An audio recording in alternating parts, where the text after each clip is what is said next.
दोस्तों स्वागत है आपका हमारे चैनल ब्राइट फैक्ट्स में। लॉकडाउन 5 की शुरुआत हो चुकी है। जी हां दोस्तों, लोगों को बेसब्री से इंतजार था कि लॉकडाउन 4 के बाद क्या होगा, लेकिन सरकार ने लॉकडाउन को आगे बढ़ाते हुए इसका 5वां फेज भी शुरू कर दिया है। हालांकि इसमें बहुत सारी छूट दी गई हैं जो पिछले लॉकडाउन से बहुत अलग है। इन सभी छूटों के बारे में जानने के लिए और लॉकडाउन 5 से जुड़ी हर जरूरी खबर सबसे पहले पाने के लिए हमारी इस वीडियो को पूरा जरूर देखें। इसी के साथ एक बार चीनी बीमारी के आंकड़े देख लेते हैं। देश में अब तक संक्रमण के 1,81,827 मामले सामने आ चुके हैं। कल रिकॉर्ड 8,332 मरीज बढ़े हैं और कुल 4,303 लोग ठीक हुए हैं। और जैसे जैसे मैं आपको बता रहा हूं ये आंकड़े और भी बढ़ रहे होंगे। इसी के साथ दोस्तों, आज की बड़ी खबरों में आप देखेंगे पीएम मोदी ने की मन की बात, जाने लॉकडाउन 5 में हो रही हैं क्या बदलाव, और स्कूल फीस को लेकर दिल्ली सरकार ने दिया ये आदेश, लोगों को मिली राहत। साथ ही देखेंगे लॉकडाउन के बीच 21,000 रुपए से कम सैलरी पाने वालों के लिए सरकार ने की ये बड़ी घोषणाएं। आगे देखेंगे दोस्तों 1 जून से बदल रहे हैं राशन कार्ड से संबंधित ये नियम, आप भी जान ले। दोस्तों हर खबर को विस्तार से जानने के लिए वीडियो को देखते रहिए, ये सारी खबरें आपके लिए बेहद जरूरी हैं। लेकिन उससे पहले इस वीडियो को बनाने में मुझे बहुत मेहनत लगती है और इस मेहनत के लिए वीडियो को आप एक छोटा सा लाइक जरूर कर दीजिए। फटाफट से ले चलते हैं आपको हमारी आज की सबसे पहली और बड़ी खबर की तरफ। पीएम मोदी ने की मन की बात, जाने लॉकडाउन 5 में हो रही हैं क्या क्या बदलाव।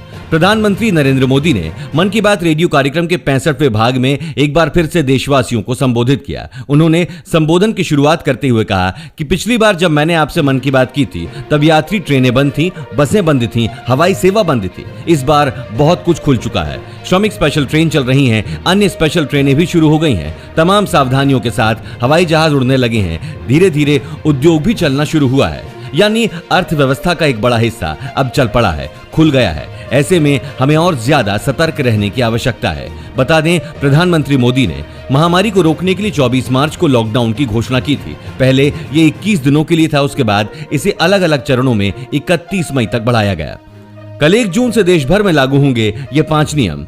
दोस्तों लॉकडाउन 5 की शुरुआत हो चुकी है और ऐसे में आने वाले जून महीने से आपके जीवन में बहुत कुछ बदलने जा रहा है। सबसे पहले तो 1 जून से रेल मंत्रालय ने 200 ट्रेनों को चलाने की घोषणा कर दी है। इन ट्रेनों के लिए रिजर्वेशन भी शुरू हो गए हैं और देश भर में राशन कार्ड के लिए 1 जून से वन नेशन वन कार्ड की योजना पूरी तरह से लागू हो जाएगी। इस स्कीम का यह फायदा है कि राशन कार्ड किसी भी राज्य में बना हो, उसका राशन खरीदने के लिए उपयोग दूसरे राज्य में भी हो सकता है। वहीं low budget airline company Go Air भी 1 जून से अपनी उड़ानों को शुरू करने जा रही है और केंद्र सरकार ने लॉकडाउन के कारण इनकम टैक्स रिटर्न दाखिल करने की तारीख आगे बढ़ा दी है। Central board of direct taxes ने एक फॉर्म में बड़ा बदलाव किया है और यह नया फॉर्म 1 जून से प्रभावी होगा। तेल कंपनियां हर महीने की पहली तारीख को गैस सिलेंडर की कीमतों में बदलाव करती हैं। ऐसे में इस बार भी यह बदलाव होगा। हो सकता है कि इस बार गैस सिलेंडर की कीमत कम हो जाए। दोस्तों इस चैनल पर हम आपको देश और दुनिया भर की सबसे बड़ी खबरें सबसे पहले बताते हैं। अगर आपको भी दुनिया भर की खबरें सबसे पहले चाहिए तो चैनल को बिना भूले नीचे दिए गए लाल बटन को दबाकर सब्सक्राइब जरूर कर दें और बेल आइकन प्रेस कर दें। स्कूल फीस को लेकर दिल्ली सरकार ने दिया यह आदेश। महामारी के कहर के कारण देश ही क्या, दुनिया थम गई है। इस मुश्किल की घड़ी में बच्चों के स्कूल भी बंद पड़े हैं, लेकिन कुछ स्कूल बच्चों से फीस के नाम पर ठगी करने में लगे हुए हैं। ऐसे ही स्कूलों को चेतावनी देते हुए दिल्ली के शिक्षा मंत्री मनीष सिसोदिया ने दिल्ली वालों को एक बड़ी राहत दी है। दिल्ली के शिक्षा मंत्री ने कहा है कि मुख्यमंत्री अरविंद केजरीवाल ने आदेश दिया है कि किसी भी प्राइवेट स्कूल को, चाहे वो सरकारी जमीन पर चल रहा है या गैर सरकारी जमीन पर चल रहा हो, उसको फीस बढ़ाने की इजाजत नहीं दी जा सकती। सरकार से पूछे बिना कोई भी स्कूल फीस नहीं बढ़ा सकता, चाहे वो कोई भी स्कूल हो। इसके अलावा कोई भी स्कूल 3 महीने की फीस नहीं मांगेगा और ट्रांसपोर्टेशन फीस नहीं ले सकता। कोई भी स्कूल 1 महीने की ट्यूशन फीस के अलावा कोई फीस नहीं ले सकता। इस वीडियो को देखते रहिए दोस्तों, क्योंकि आगे आने वाला है लॉकडाउन में चली गई है नौकरी तो ना हो परेशान, मोदी सरकार देने जा रही है यह खास मौका। देखते रहिए। लॉकडाउन के बीच 21,000 रुपए से कम सैलरी पाने वालों के लिए सरकार ने ये की बड़ी घोषणाएं। केंद्र सरकार ने ईएसआई का फायदा उठाने वाले कर्मचारियों का वार्षिक एक मुश्त अंशदान जमा न होने के बावजूद 30 जून 2020 तक कर्मचारियों को सभी मेडिकल सुविधाएं उपलब्ध कराने का ऐलान किया है। आपको बता दें कि ईएसआई योजना का लाभ उन कर्मचारियों को मिलता है जिनकी मासिक आय 21,000 रुपए से कम हो और जो कम से कम 10 कर्मचारियों वाली कंपनी में काम करते हो। ईएसआईसी ने ऐलान किया कि लॉकडाउन के चलते कंपनी के कर्मचारियों का वार्षिक एक मुश्त अनुदान जमा नहीं कर पाने के बावजूद भी कर्मचारियों की मेडिकल सुविधाएं नहीं रोकी जाएंगी। कर्मचारी राज्य बीमा निगम ने कंपनियों को राहत देते हुए फरवरी और मार्च महीने का अंशदान जमा करने के लिए समय सीमा को 15 मई 2020 तक के लिए बढ़ा दिया है। देश भर में किए लॉकडाउन को ध्यान में रखते हुए यह फैसला लिया गया है। 1 जून से बदल रहे हैं राशन कार्ड से संबंधित ये नियम, आप भी जान लें। महामारी संकट के बीच 1 जून से देश में one nation one ration card को लागू किया जा रहा है। इसकी शुरुआत 20 राज्यों और केंद्र शासित प्रदेशों से होगी। इस योजना के तहत देश के गरीबों को किफायती कीमत पर राशन मिलेगा। वित्त मंत्री निर्मला सीतारमण ने आत्मनिर्भर राहत पैकेज की घोषणा के दौरान इसका जिक्र किया था। ये लागू होने के बाद राशन कार्ड का फायदा देश के किसी भी कोने में उठाया जा सकता है। इस योजना को लागू करने के लिए सरकार को देश की सभी राशन दुकानों पर पीडीएस मशीनें लगानी है। इस स्कीम से अभी 67 करोड़ लोगों को फायदा मिलेगा। One nation one ration card लागू होने के बाद गरीबी रेखा के नीचे जीने वाले लोग किफायती कीमत पर देश के किसी भी कोने में राशन खरीद सकते हैं। लॉकडाउन में चली गई नौकरी तो ना हो परेशान, मोदी सरकार देने जा रही है ये खास मौका। मीडिया रिपोर्ट्स के अनुसार लॉकडाउन से लोगों की जा रही नौकरियों को लेकर केंद्र सरकार के श्रम मंत्रालय में काम तेज है। श्रम और रोजगार मंत्रालय की माने तो लॉकडाउन के बीच मंत्रालय के नेशनल कैरियर सर्विस प्रोजेक्ट के तहत ऑनलाइन जॉब मेला लगने वाला है। रिपोर्ट के अनुसार नौकरी खो देने वाले लोगों के लिए 76 ऑनलाइन जॉब मेले लगाए जाएंगे। एनसीएस के तहत देश में अब तक 73 लाख लोगों को नौकरी दी जा चुकी है। इसके अलावा लाखों ऐसे लोग हैं जिनके टैलेंट को निखार कर उन्हें एक सही दिशा दी गई है। इससे उन्हें अच्छे जॉब के लायक बनाया गया। रिपोर्ट के अनुसार ट्रेनिंग में इंडस्ट्री के डिमांड के हिसाब से बेरोजगार युवाओं को ट्रेनिंग दी जाएगी। उन्हें हिंदी और इंग्लिश में सिखाया जाएगा कि अच्छे जॉब के लिए खुद को प्रेजेंट कर सके। इसी के साथ दोस्तों आप आगे की बड़ी खबरों में देखने वाले हैं किसानों के लिए बड़ी खबर। 31 जुलाई से पहले रजिस्ट्रेशन कराने वालों को मिलेगा इस स्कीम का फायदा। और पुलिस में निकली है 4000 से ज्यादा भर्तियां, 12वीं पास कर सकते हैं आवेदन। साथ ही देखेंगे एसबीआई ने फिर किया अपने ग्राहकों को अलर्ट, दी ऐप को लेकर चेतावनी। किसानों के लिए बड़ी खबर, 31 जुलाई से पहले रजिस्ट्रेशन कराने वालों को मिलेगा इस स्कीम का फायदा। मोदी सरकार की स्कीम प्रधानमंत्री फसल बीमा योजना का फायदा उठाना चाहते हैं तो खरीफ फसलों के बीमा की आखिरी तिथि 31 जुलाई 2020 है। जो किसान बीमा सुविधा नहीं चाहते हैं वो अंतिम तिथि के 7 दिन पहले ही लिखित रूप से अपनी बैंक शाखा को अवश्य सूचित करें। गैर ऋणी किसान सीएससी बैंक एजेंट अथवा बीमा पोर्टल पर फसल बीमा स्वयं कर सकते हैं। आपको बता दें कि प्रधानमंत्री फसल बीमा योजना के जरिए बेमौसम बारिश या जरूरत से ज्यादा बारिश से फसल को होने वाले नुकसान की भरपाई की जाती है। मौसम में अचानक बदलाव या फिर मानसून के दौरान कई किसानों की मेहनत की कमाई पल भर में बर्बाद हो जाती है। किसानों की इसी समस्या को देखते हुए केंद्र सरकार ने इसे 13 जनवरी 2016 को शुरू किया था। कृषि मंत्री का कहना है कि इस योजना के अंतर्गत ओले पड़ना, जमीन धंसना, जल भराव, बादल फटना और प्राकृतिक आग से नुकसान पर भुगतान दिया जाता है। आपको बता दें कि प्राकृतिक आपदा में फसलों को नुकसान पहुंचने पर केंद्र सरकार ने किसानों को उसकी भरपाई के लिए फरवरी 2016 में प्रधानमंत्री फसल बीमा योजना की शुरुआत की थी। दोस्तों वहीं अब लॉकडाउन 30 जून तक बढ़ गया है देश भर में लॉकडाउन। जी हां दोस्तों, महामारी से निपटने के लिए देश में एक बार फिर से लॉकडाउन लागू कर दिया गया है। लॉकडाउन 5.0 की गाइडलाइन सरकार ने जारी कर दी है। कंटेनमेंट जोन के बाहर सरकार की ओर से कई छूट दी गई हैं। गाइडलाइंस के मुताबिक लॉकडाउन 3 फेज में खुलेगा। सरकार ने पहले फेज के तहत 8 जून से धार्मिक स्थल, होटल, सैलून और रेस्टोरेंट खोलने की इजाजत दे दी है। हालांकि सरकार ने शर्तों के साथ खोलने की अनुमति दी है। नए निर्देशों के मुताबिक रात का कर्फ्यू जारी रहेगा। जो जरूरी चीजें हैं उनके लिए कोई कर्फ्यू नहीं रहेगा। रात को 9 बजे से सुबह 5 बजे तक अब नाइट कर्फ्यू रहेगा। अभी तक ये शाम 7 से सुबह 7 तक था। स्कूल, कॉलेज और शैक्षणिक संस्थान खोले जाने पर फैसला सरकार बाद में लेगी। मंदिर, मस्जिद, गुरुद्वारा और चर्च खोल दिए जाएंगे। शानदार दोस्तों, आज मैं आपके साथ इस बोरिंग लॉकडाउन में एक हैक शेयर करने वाला हूं। इससे आप 5000 रुपए रोजाना इनकम कमा सकते हैं। यह है बिनोमो ऑनेस्ट ट्रेडिंग एप्लीकेशन। ये प्ले स्टोर और एप्पल स्टोर पर अवेलेबल है। इसका मतलब है 100% लीगल है। इसमें आपको डिफरेंट कंपनीज के स्टॉक जैसे गूगल और अमेजन के स्टॉक्स पर इन्वेस्ट करना होता है। करना कुछ नहीं है, सिर्फ आपको अंदाजा लगाना होता है कि टाइम के हिसाब से ग्राफ ऊपर जाएगा या नीचे। और अगर आपका लगाया हुआ अंदाजा सही रहता है तो आप 86% तक प्रॉफिट कमा सकते हैं। जैसे कि मैंने 3500 रुपए लगाकर अंदाजा लगाया कि ग्राफ ऊपर जाएगा। इसको आप सिर्फ 400 रुपए से स्टार्ट कर सकते हैं। ये देखिए दोस्तों, थोड़ी ही देर में मेरे इन्वेस्ट किए हुए पैसे करीबन डबल हो गए। लेकिन इसमें हर बार प्रॉफिट होना जरूरी नहीं है, कई बार लॉस भी हो सकता है। जैसा कि आप देख सकते हैं कि ट्रेड करने से पहले और ट्रेड करने के बाद अमाउंट में कितना डिफरेंस आ चुका है। इसमें जीते हुए अमाउंट को आसानी से बैंक अकाउंट और पेटीएम में भेज सकते हैं, वो भी सिर्फ 24 घंटे के अंदर।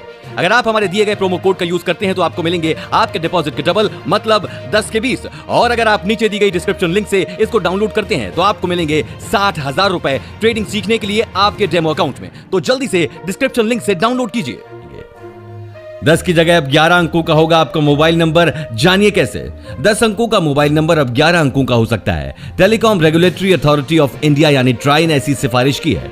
ट्राई के मुताबिक 10 अंकों वाले मोबाइल नंबर को 11 अंकों वाले मोबाइल नंबर से बदलने पर देश में ज्यादा नंबर उपलब्ध होंगे।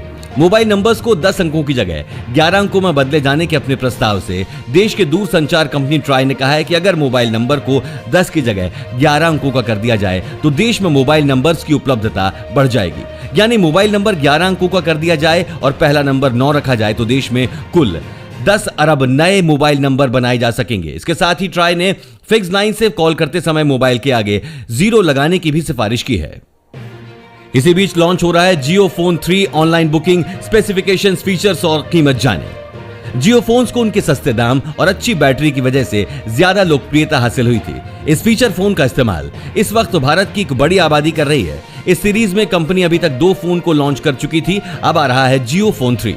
मीडिया में आई बहुत सारी रिपोर्ट्स के मुताबिक जियो फोन 3 को मई-जून 2020 में लॉन्च किया जाना। अभी तक इस फोन में किस ओएस यानी ऑपरेटिंग सिस्टम का इस्तेमाल किया जाएगा इसके बारे में कोई जानकारी नहीं है। ऐसे में इस फोन में कंपनी 5 मेगापिक्सल और 2 मेगापिक्सल का डुअल कैमरा सेटअप दे सकती है। इसके अलावा इस फोन में कंपनी 2800 mAh की बैटरी दे सकती है। वहीं कनेक्टिविटी के लिए फोन में कंपनी वाईफाई, ब्लूटूथ और जीपीएस जैसे बहुत सारे फीचर्स को भी शामिल कर सकती है। ऐसे में इस फोन को कंपनी करीब 4500 रुपए की कीमत में लॉन्च कर सकती है। एसबीआई ने फिर किया अपने ग्राहकों को अलर्ट, दी ऐप को लेकर चेतावनी। देश के सबसे बड़े सरकारी bank state bank of India ने अपने ग्राहकों को अलर्ट करते हुए ऐप को लेकर सावधानी बरतने की सलाह दी है। बैंक ने अपने ट्विटर हैंडल के जरिए इसकी जानकारी दी है। आपको बता दें कि पिछले हफ्ते एसबीआई ने खतरनाक बैंकिंग वायरस से अलर्ट किया था। बैंक का कहना है कि कुछ मोबाइल ऐप से आपके फोन को खतरा हो सकता है क्योंकि ये ऐप निजी जानकारियां चुरा सकती हैं। बैंक ने कहा है कि अपने मोबाइल फोन में हमेशा ऑथोराइज जगह से ही ऐप डाउनलोड करें, यानी गूगल प्ले स्टोर और एप्पल स्टोर से ही ऐप डाउनलोड करनी चाहिए। किसी भी ऐप में अपने डेबिट और क्रेडिट कार्ड की डिटेल सेव ना करें। लॉकडाउन के दौरान फ्रॉड करने वाले भी पहले के मुकाबले ज्यादा एक्टिव हो गए हैं। यूजर्स को किसी अनजान लिंक पर क्लिक ना करने और केवल प्ले स्टोर या ऐप स्टोर से ही ऐप्स डाउनलोड करने की सलाह दी गई है। पुलिस में निकली हैं 4000 से ज्यादा भर्तियां। अगर आप भी पुलिस की नौकरी करना चाहते हैं तो आपके लिए है शानदार मौका। अगर आप 12वीं पास हैं तो उस पद के लिए अप्लाई कर सकते हैं। खास बात यह है कि पदों की संख्या हजारों में है, जिससे सिलेक्शन के चांसेस भी बढ़ जाते हैं। इसके लिए आवेदन की अंतिम तारीख 22 जून है। योग्य व इच्छुक उम्मीदवार नीचे दी गई जानकारी के आधार पर तय समय से पहले आवेदन कर सकते हैं।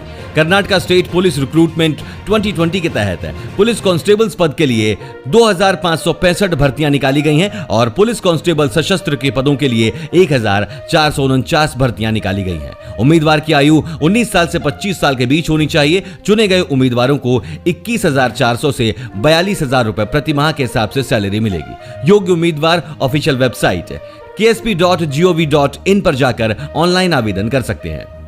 और इसी के साथ आप आगे देखने वाले हैं दोस्तों, होम क्वारंटाइन किए गए लोग हो जाएं सावधान। घर से बाहर निकले तो भरना पड़ेगा जुर्माना। साथ ही यूपी में राशन कार्ड नहीं है तो सरकार देगी 1000 रुपए की मदद। विस्तार से जानने के लिए बने रहिए। 3 राज्यों से प्रवेश पर रोक, 21,000 से अधिक आवेदन नहीं स्वीकारे। बेंगलुरु में महाराष्ट्र, गुजरात और तमिलनाडु के लोगों का राज्य में प्रवेश पर प्रतिबंध किए जाने के बाद वापस लौटने का निश्चय कर चुके 21,607 लोगों का आवेदन स्वीकार नहीं किया गया। राज्य के मुख्यमंत्री बीएस येदियुरप्पा ने 18 मई को राज्य के अधिकारियों को निर्देश दिया था कि महाराष्ट्र, गुजरात और तमिलनाडु से आने वाले लोगों के अनुरोधों की प्रक्रिया आगे नहीं बढ़ाएं। उन्होंने इन राज्यों से आने वाले लोगों में वायरस के मामलों की बढ़ती संख्या को कारण बताया था।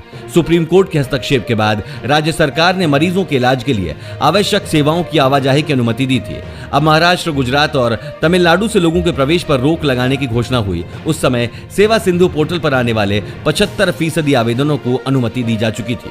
अधिकारियों ने कहा कि जिनके आवेदन पहले से ही मंजूर किए गए हैं उन्हें चरणों में प्रवेश की अनुमति दी जाएगी, लेकिन अब नए अनुरोधों को मंजूरी देने की प्रक्रिया पर रोक लगा दी गई है। हालांकि सुप्रीम कोर्ट के आदेश के बाद रोक हटा दी गई। होम क्वारंटाइन किए गए लोग हो जाएं सावधान। घर से बाहर निकले तो भरना पड़ेगा जुर्माना।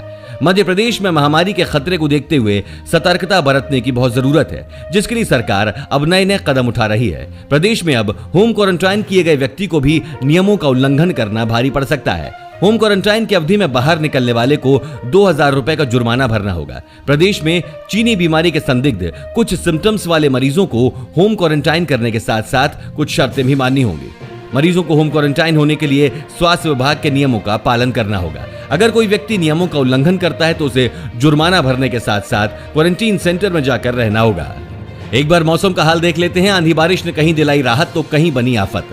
दोस्तों, इस सप्ताह की शुरुआत में कहा गया था कि बंगाल की खाड़ी में उठे चक्रवात के कारण केरल में मानसून 1 जून तक पहुंच सकता है, जो कि आमतौर पर इसके पहुंचने का समय है। दिल्ली एनसीआर में आंधी के साथ बारिश हो सकती है। आईएमडी के हिसाब से 50 से 60 किलोमीटर प्रति घंटे की रफ्तार से हवाएं चल सकती हैं। लेकिन मौसम विभाग ने यह भी कहा है कि दिल्ली एनसीआर में 8 जून तक लू वापस आने की उम्मीद नहीं है, यानी 8 जून तक दिल्ली वासियों को लू से राहत मिलेगी। वहीं पिछले कुछ दिनों से असम में लगातार बारिश हो रही है। लगातार बारिश की वजह से नदियों के पानी का लेवल काफी बढ़ गया है, जिसकी वजह से 6 जिले प्रभावित हुए हैं।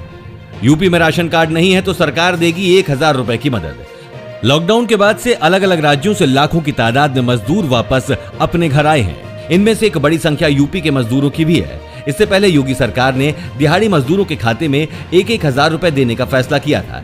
सीएम योगी के इस ऐलान से राज्य के 35 लाख मजदूरों को फायदा होगा। इसके साथ मनरेगा मजदूरों को भी तुरंत भुगतान देने का ऐलान किया था। 1000 रुपए की सहायता राशि सीधे अकाउंट में जाएगी।